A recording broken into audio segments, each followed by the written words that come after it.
Good morning, dear students. Today we are going to read A Triumph of Surgery. आज हम लोग इस chapter को कंप्लीट करने का प्रयास करेंगे.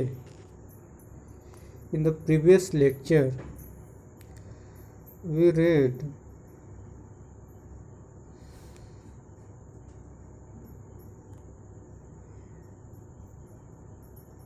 all the while Mrs. Pomfrey hovered anxiously in the background, rising a dozen times a day for the latest bulletins. I dodged the question about whether its caution were being done regularly or his correct coat warm according to the weather, but I was able to tell her that the little fellow was not of danger and convulsing rapidly. यहाँ तक हम लोग पढ़ चुके थे कि जो mister Pomfrey हैं वो एकदम चिंतित हैं और अपने घर में वागन में बार बार इधर से उधर टहल रही हैं, वॉकिंग कर रही हैं और दर्जनों बार जो डॉक्टर हैं, डॉक्टर जेम्स हैरियट, उनके पास दर्जनों बार वो क्या कॉल कर चुकी हैं और वो उनसे बार बार पूछ रही हैं क्या वो सही से जो उसका कोट है वो पहना है कि नहीं, क्या समय के अकॉर्डिंग उसको कोट पहनाया जा रहा है कि नहीं. बार बार ये सब चीज़ें उन डॉक्टर से वो पूछ रही है. वो कह रहे हैं ठीक है वो सब कुछ यानी उसकी देखरेख सही से हो रही है और वो अब क्या है खतरे से बाहर है. यहाँ तक तो हम लोग पढ़ चुके थे. उसके बाद next paragraph, the word convincing seemed to do something to the Mrs. Pomfrey. She started to bring round fresh eggs, 2 dozens at a time, to build up Ticky's strength. For a happy period, my partner and I had to egg each for breakfast, but when the bottles of wine began to arrive, the real possibility of the situation began to dawn on the household. The word convincing जो word है इसका मतलब बीमारी से ठीक होना से संबंधित है. तो वही कह रहे हैं कि जो ट्रिकी था, जब मिसेस पम्फ्रे को यह पता चल रहा है कि वो रिकवरिंग फ्रॉम इलनेस, जो ट्रिकी है वो क्या हो रहा है, सही हो रहा है, तो वो क्या कर रही है यानी इसका असर मिस्टर पम्फ्रे पे दिखने लगा. कैसे दिखने लगा?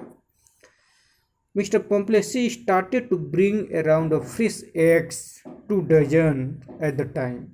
यानी अभी टिकी आया नहीं, उसके पहले से ही वो क्या 2 दर्जन एग्स को क्या कर लिए, मंगा कर रख ली है.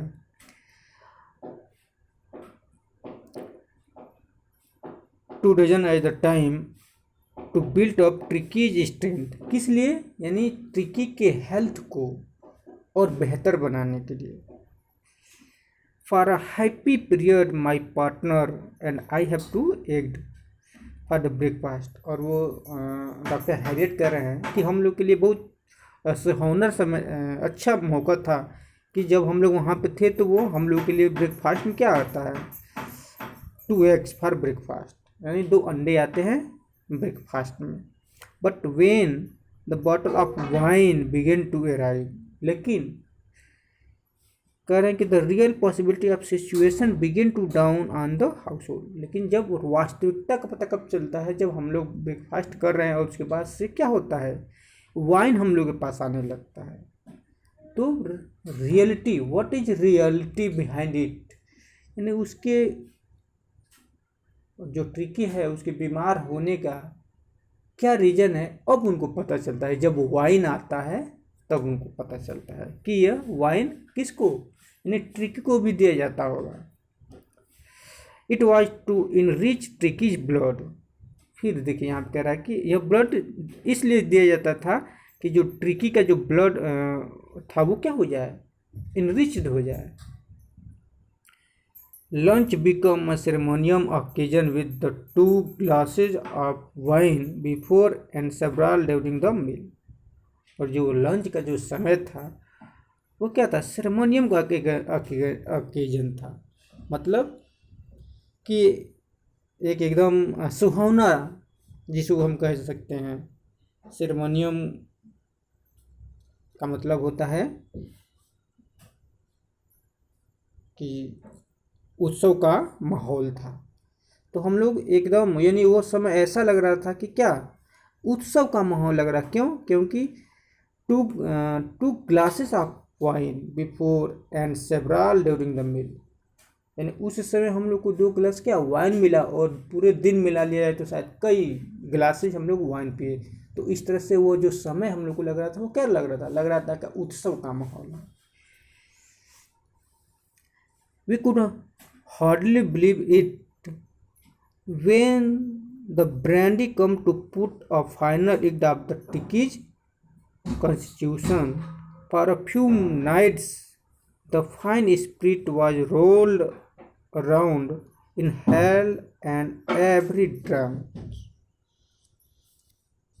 कह रहे हैं कि हमें विश्वास ही नहीं हो रहा था कि जब टिकी के शरीर को मौजूद बनाने के लिए ब्रांडी आई, कुछ रातों के लिए वह बढ़िया मदिरा चारों ओर घुमाई गई, सीघी गई, यानी उसको इस महक किया गया तथा सम्मान पूर्वक क्या किया गया, ड्रिंक किया गया यानी पिया गया।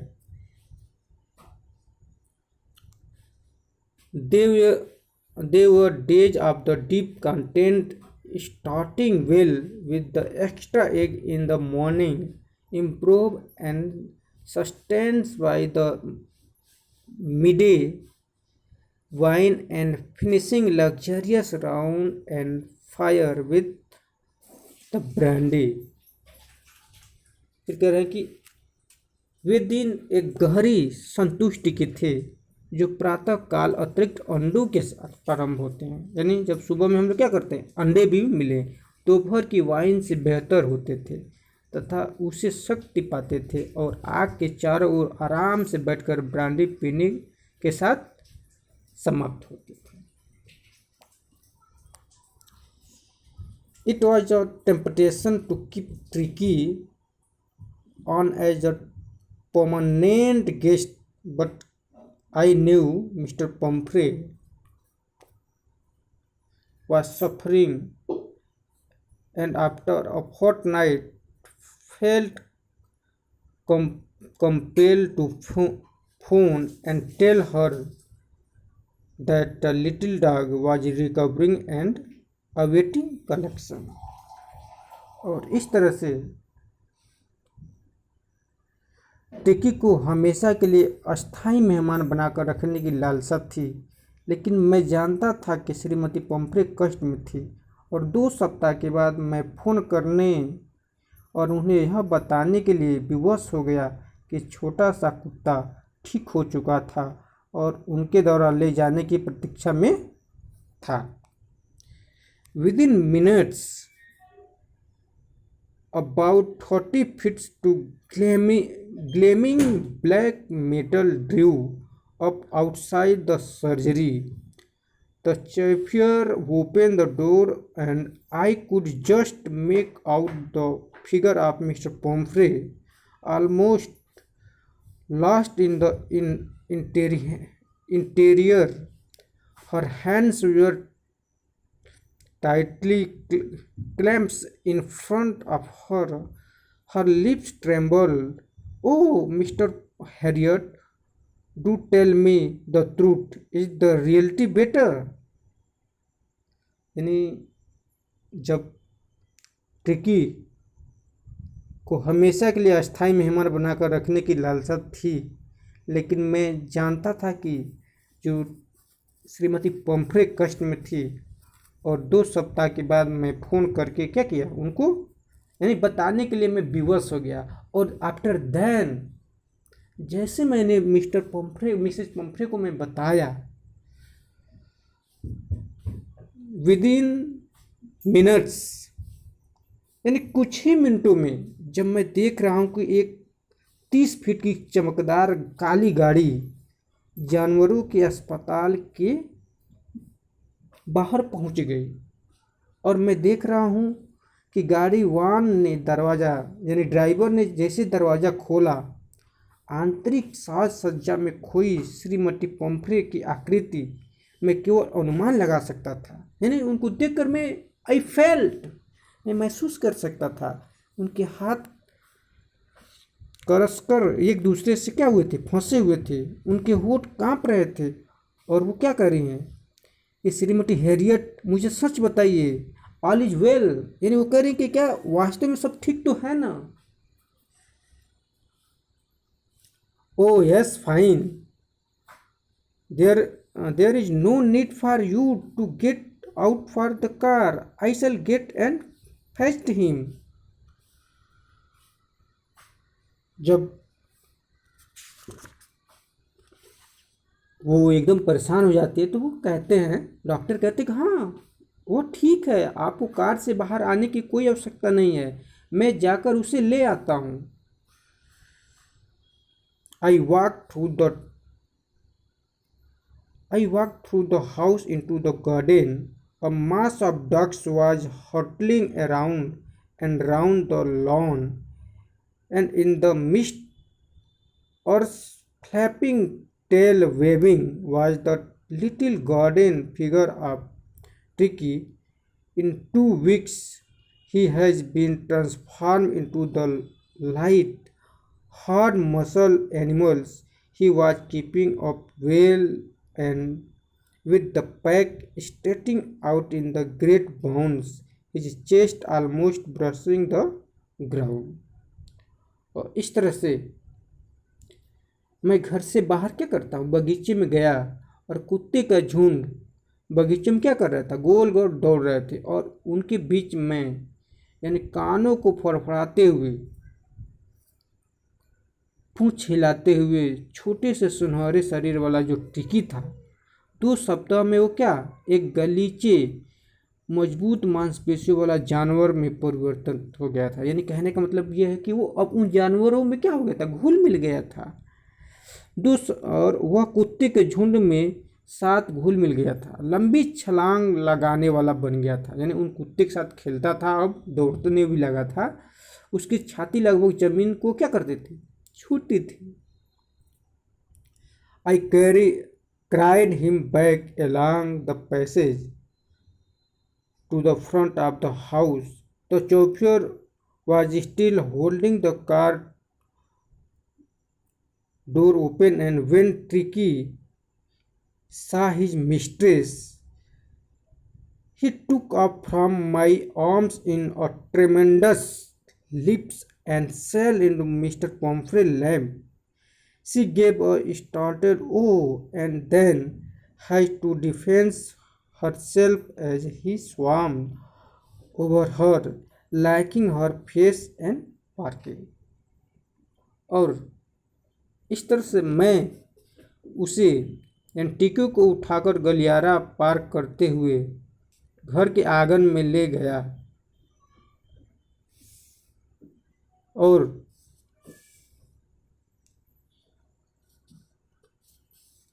गाड़ीवान ने अभी भी कार का जो दरवाज़ा था वो भी क्या खोल रखा था। और जब ट्रिकी ने अपनी मालिकन को क्या करता है, देखता है, तो वो बहुत लंबी छलांग लगाता है, और वो क्या करता है, मेरी बाहों में कूद गया, और श्रीमती पम्फ्रे की गोद में जाकर वो क्या करता है, एक ही बार बैठ गया। वो चकित हो गई, अरे, और उन्हें उससे स्वयं को बचाना पड़ा। वह जब उस पर चढ़ गया तो उनके चेहरे को वो क्या करने लगा, यानी लाइकिंग करने लगा, यानी चाटने लगा, भौंकने लगा। क्यों? क्योंकि वो उससे बहुत ज़्यादा क्या करती थी, प्रेम करती थी। During the excitement, I helped the chauffeur to bring out the beds, toys, cushions, coats, and bowls, none of which has been used. As the car moved away, Mr. Pomfrey leaned out of the window. Tears shone in her eyes. Her lips trembled. "Oh, Mr. Harriet," she cried, "how can I ever thank you? This this is a time of surgery." और इस तरह से इस उत्तेजना के दौरान ही मैंने गाड़ी चालक की जो बिस्तर, खिलौने, तकिए, कोट और कटोरे बाहर लेकर आने में सहायता की, जिसमें से किसी का भी उपयोग नहीं किया गया था। जैसे ही कार चलने लगी, श्रीमती पोम्फ्रे खिड़की से बाहर क्या करती है, देखती है। उनकी आंखों में क्या थे, आंसू थे। उनके ओठ फड़फड़ा रहे थे, मतलब कि ट्रम्बल कर रहे थे, कांप रहे थे। और वो क्या, हैरियट से कहती है, "ओ श्रीमान हैरियट", और वो रोने लगी। "मैं आपका शुक्रिया अदा कैसे करूं, यानी मैं इस एहसान को कैसे चुकाऊं? यह जानवरों के जो चिकित्सा के जो विजय है, यानी आपने इस जानवर को ठीक कर दिया, मैं इसका शुक्रिया अदा आपको कैसे करूं?" और इस तरह से ये चैप्टर क्या होता है, कंप्लीट हो जाता है, एंड होता है। यानी जो मिस्टर पोम्फ्रे हैं, इसमें उनका जो लव है एक एनिमल के प्रति, एक डॉग के प्रति, इसी को दिखाया गया है। और यह जो उनका लव है वो कितना है, एक्सेस है, यानी जितना होना चाहिए उससे ज़्यादा है। और जिसकी वजह से वो क्या होता है, टेकी क्या हो जाता है, बीमार पड़ जाता है। तो इस तरह से हम लोग इसको रीड करेंगे और समझने का प्रयास करेंगे। नेक्स्ट क्लास में हम लोग इसका क्वेश्चन आंसर करेंगे। Okay, thank you.